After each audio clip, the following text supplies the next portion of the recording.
proposé. Donc un jour il m'a interpellé, donc on a discuté, on a échangé, et puis il m'a proposé un peu les orientations, le projet. Et puis voilà, c'était très intéressant parce que déjà la priorité c'était l'humain qui était au centre. Et la deuxième chose qui était très intéressante, c'est que c'est une construction en fait qui se fait avec les habitants eux-mêmes. Donc on part de la base, on demande, on recense les besoins de chacun à travers des discussions, à travers les différents quartiers. Et à partir de là, c'est une co-construction. Donc on définit un projet collectif qu'on va essayer de mettre en place.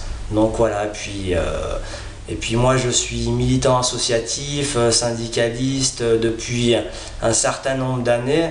Et on se rend compte que finalement, à un moment donné, ça bloque. Et à ce moment-là, je pense qu'il faut passer au-delà, au cap politique, parce que c'est comme ça qu'on décante les choses.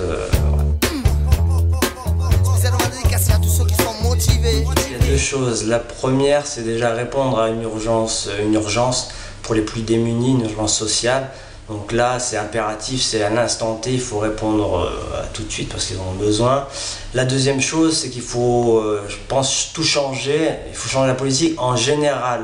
Donc tout est à assembler en fait. Parce que dans un premier temps, il faut déjà qu'on puisse travailler. Une fois qu'on travaille, il faut pouvoir se loger parce qu'il y en a qui travaillent qui sont quand même SDF.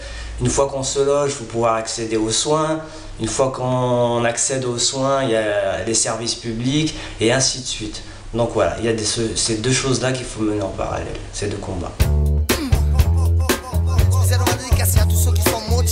C'est uniquement en fait le porte-parole d'un collectif. Donc à tout moment, un élu, on peut l'enlever pour remettre quelqu'un d'autre. Voilà, il doit porter le projet et les orientations de tous. Motivé.